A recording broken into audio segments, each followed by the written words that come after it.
आज Doubtnut app download करें। Doubtnut पर अपने सभी गणित, रसायन विज्ञान, भौतिक विज्ञान और जीव विज्ञान के डाउट्स का करो सफाया। बस प्रश्न की फोटो खींचो, एक ही प्रश्न को क्रॉप करो और तुरंत वीडियो सोल्यूशन पाओ। अभी डाउनलोड करें। क्वेश्चन दिया है कि ऑक्सीजन O2 गैस के लिए 6 मोलों को नियत आयतन पर 20 डिग्री सेल्सियस से 35 डिग्री सेल्सियस तक गर्म किया जाता है ऑक्सीजन गैस के लिए।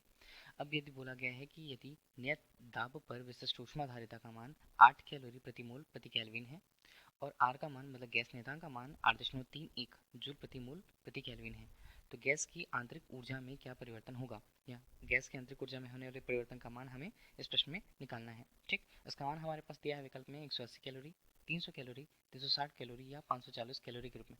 कौन सा मान यहाँ पर सही होगा वो हमें देखना है। सबसे पहले दिया क्या, हमारे पास ऑक्सीजन गैस है और उसके लिए हमें दिया क्या क्या है, मोलों की संख्या n से प्रदर्शित करते हैं, मान दिया है 6 मोल के रूप में। इसके अलावा नियत आयतन पर मतलब जो भी प्रक्रम होगा नियत आयतन पर होगा, v बराबर हमने लिखा नियत या कांस्टेंट, ये होता है यहाँ पर नियत। ठीक, इसके अलावा क्या दिया है तापमान। तापमान हमारे पास कितना पहले स्थिति पर था, तापमान यहाँ पर 20 डिग्री सेल्सियस और बाद में कितना हो गया, वो हुआ है 35 डिग्री सेल्सियस। ठीक है, इतना सब दिया। अब बोला है कि नियत दाब पर विशिष्ट ऊष्माधारिता का मान, तो अगर हम उसे लिखें तो किससे प्रस्तुत किया जाता है, नियत दाब बोला है मतलब Cp होगा। इसका मान कितना दिया 8 यहाँ पर है, ये किसमें है कैलोरी प्रति मोल प्रति केल्विन के रूप में, प्रति मोल प्रति केल्विन।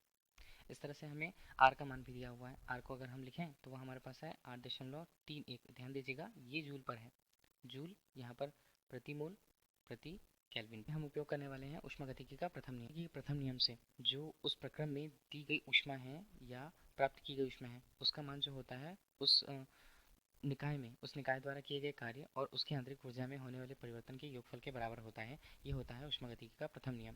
अब देखिए यहाँ पर कार्य का परिमाण अगर हम देखें तो कार्य किस पर निर्भर करता है, कार्य यहाँ पर अगर हमने डेल डब्ल्यू के रूप में प्रस्तुत कर रखा तो उसका मान होगा P डेल V के रूप में, जबकि डेल V हमें आयतन में परिवर्तन को बता रहा है और आयतन परिवर्तन का मान यहाँ पर शून्य होगा क्योंकि आयतन का मान नियत है।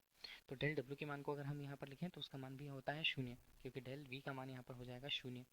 तो इस तरह से अगर हम देखें तो डेल क्यू का मान किसके बराबर मिल रहा है, अब हमें आंतरिक ऊर्जा में परिवर्तन के बराबर किसका मान मिल रहा है, ऊष्मा का या ऊष्मा परिवर्तन का मान मिल रहा है उस निकाय में जो प्रक्रिया होगी उसके अंतर्गत। ठीक, अब यहाँ पर हम मान को रखें तो डेल यू का मान हमारे लिए कितना होगा, यहाँ पर अगर हम देखें तो डेल क्यू का मान हमारे लिए इस तरह से n, नियत यहाँ पर किस पे हो रहा है, नियत आयतन पर हो रहा है, तो नियत आयतन पर जो मान होगा वो CV के रूप में और यहाँ पर हम लिखेंगे डेल टी, और ये किसके बराबर होता है, यही बराबर होता है डेल यू के, मतलब आंतरिक ऊर्जा में होने वाले परिवर्तन के बराबर होता है। तो इसी सूत्र में अगर हम सभी के मान को रखना है तो देखिए क्या कर सकते हैं हम, डेल क्यू यहाँ पर है, यहाँ पर हमने n लिया और CV को क्या लिखा जा सकता है, मेयर का सूत्र अगर हम उपयोग करें तो R बराबर होता है CP ऋण CV। अब CP के लिए अगर हमें CV का मान निकालना होगा तो CV का मान अगर हम एक तरफ ले आए तो ये हमारे पास होगा CP ऋण R के रूप में। ठीक, तो यहाँ पर हम लिखें इसे तो क्या लिखा जा सकता है, CP ऋण R के रूप में, और ये हमारे पास बनता है डेल T। ठीक, अब देखिए n का मान हमारे पास कितना 6 मोल दिया हुआ है, CP का मान हमारे पास कितना, ध्यान दीजिएगा CP हमें दिया हुआ है कैलोरी पर और हमें मान भी विकल्प में कैलोरी पर दिया है, तो यहाँ पर हमने 8 ले रखा। अब देखिए 8.31 जूल पे है, तो एक जूल का जो मान होता है वो किसके बराबर होता है, इसका मान होता है 4.18 कैलोरी के। ठीक, या हम बोल सकते हैं 4.18 जूल जो होता है वो एक कैलोरी के मान के बराबर होता है। अब अगर हमें जूल से उसे कैलोरी में परिवर्तित करना है 4.18 का भाग देना पड़ेगा, भाग देंगे तो लगभग उसका मान आता है 2, तो ये हमारे पास बनेगा किसमें, आर का मान यहाँ पर बनेगा 2, ये किसमें कैलोरी में प्रति मोल प्रति केल्विन। ठीक, तो यहाँ पर हम ले लेते हैं 2 और डेल टी का मान यहाँ पर हमारे पास कितना कितना था 35 डिग्री हुआ और प्रारंभिक रूप से कितना था 20 डिग्री।